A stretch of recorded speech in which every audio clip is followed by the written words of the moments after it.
Hi there, my name is Ron Rogers, and this presentation is titled, If He's That Dumb, He Deserves to Die.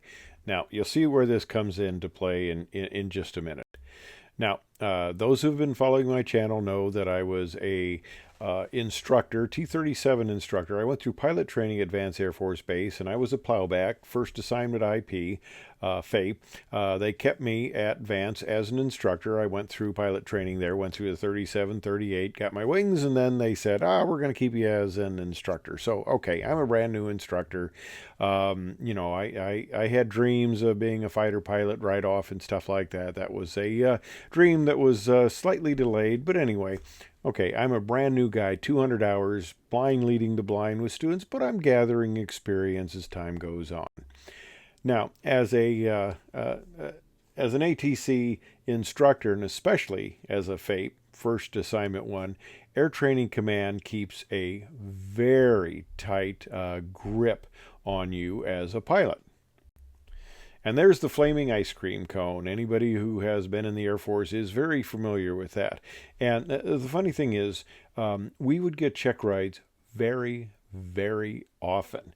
In fact, it wasn't unusual to get a check ride once a month. There was actually an accident report. It had to do with a circling approach in a T-38, and it was being distributed to all the 38 operators, so it was getting outside of training command. But it made the mention for people who had been in it a while, had not been in Air Training Command for a while, that this guy who was involved in this crash, he was getting a check ride roughly once a month. And it wasn't because he was a weak instructor or he was on special tracking or anything. It was that was pretty much what instructors got. We literally got a check ride once a month. We were essentially getting a check ride and then preparing for the next check ride, whether it was contact, formation, instrument, navigation, instructor checkout. It was just ongoing, which, given at least when I started out the low amount of flight time I had, they were keeping a tight rein on me, and that wasn't so bad. I was a very inexperienced pilot at the time, but I had high ideals and expectations of myself. Let's say that what I wanted to do exceeded what I was really qualified and capable of doing. And one of the things I wanted to do was I wanted to get into wing StanOL. Now, we had several things. We had check section where you were an instructor who gave the students check ride, but then we also had the instructors who gave the instructors check ride. So you can imagine this is a very prestigious and a position of a lot of responsibility.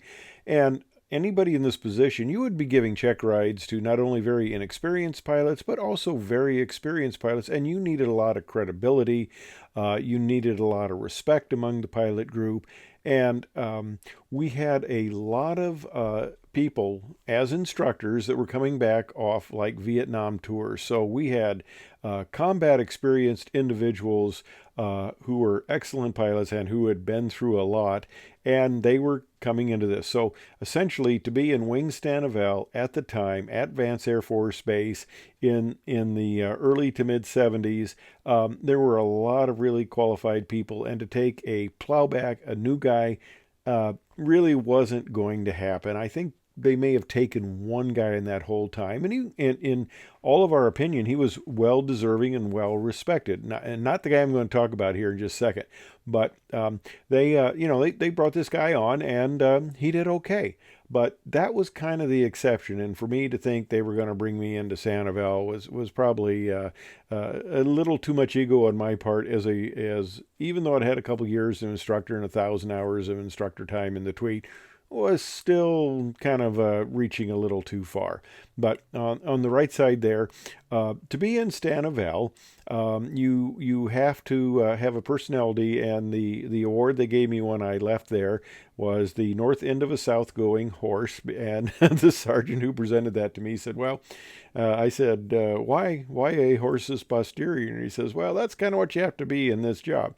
And Although I made the mention before that if I would have been in the position in ATC, I'd have been given check rides to more highly experienced people. Well, when I was in Systems Command out at Edwards, the Flight Test Center, I was giving check rides to astronauts and test pilots. So yeah, that took a lot of very careful working. And now, as I've mentioned before in some of my videos, in the Air Force, just like a lot of organization, there is a lot of politics and favoritism and stuff like that. And I know you're going to say, oh, no, tell me it's not so. Yeah, of course, it's very so. And we had a situation where we had a new wing commander. And most of the time, the wing commanders went to the T-38 and were checked out in that because that was the sexy, the cool airplane to fly. The T-37, not so much, but for some reason, I think this wing commander had served in the T-38 previously, so they thought it was better that he was going to be a T-37 qualified instructor. Although as wing commander, that's the head honcho on the base, he did very few flights as such, and extremely few instructional flights. But anyway, he needed to get checked out in the T-37 at Vance. So some guy was chose, some instructor, and actually he happened to have the favor of the squadron commander. That's about all I can say. I don't really remember why or know why, but he was the fair-haired boy of the squadron commander. So he was selected to give the wing commander the training. And of course, whenever you do that IP student relationship, you have a very nice relationship. You get along very well. And after the wing commander was done getting checked out, he asked his instructor, the new lieutenant there, what were his goals in training command and stuff like that. What did he wanted to do? And he said, well, he wanted to go to StanOL. Now, up until this time, StanOL had always been chosen, people going into StanOL had always been chosen by the head of StanOL. He personally picked the people that he wanted, and he made sure that they were respected people, they had a lot of credibility, and they would do well in this job. Well, he was basically told that this lieutenant, who did not have the respect of really a lot of people in the squadron or anybody else, was going to be in StanOL. Well, that's not a good position to be in or to be put in, but this guy, was, he had high expectations and stuff, and I can't, as a young pilot, yeah, sometimes you think you're a lot better than you are, and he wanted to go to StanOL. Okay, well, he didn't have the best tenure there, and I came across him. Now, I came across him in the auspices of getting a formation check ride. So what you do is you go up and you fly formation, and you get evaluated and stuff like that. And that part went well, and we came back, and now it's the point where they give you an oral. They ask you a lot of questions, emergency procedures, systems knowledge, stuff like that.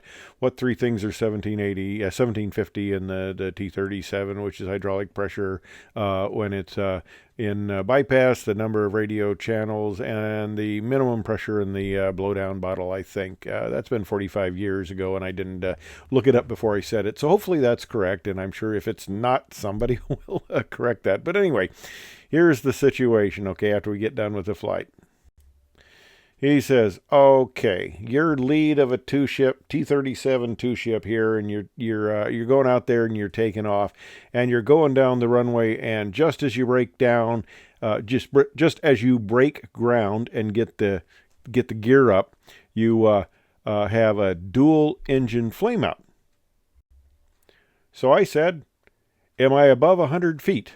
Because that is the minimum ejection altitude. You wanted to have 100 feet and 120 knots, and actually getting 120 knots in the tweet takes just a second. Getting 100 feet takes a second. So he said, no, you're below that. So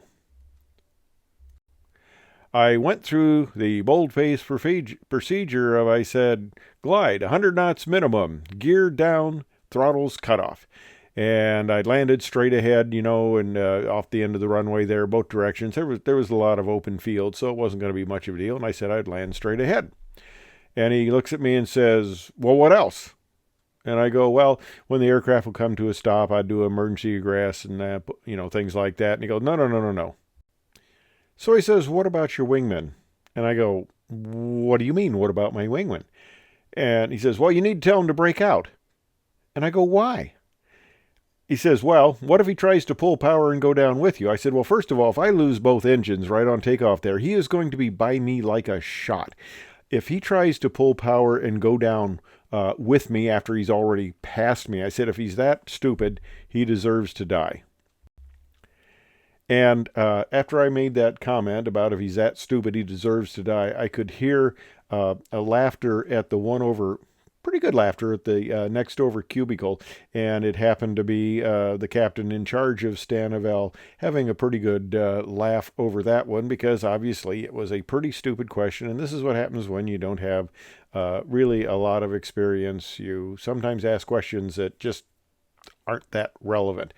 So I said to the guy giving me a check ride, as the laughter was dying down, I said, okay, are we done here? I assume I pass. And he goes, yeah, we're done here.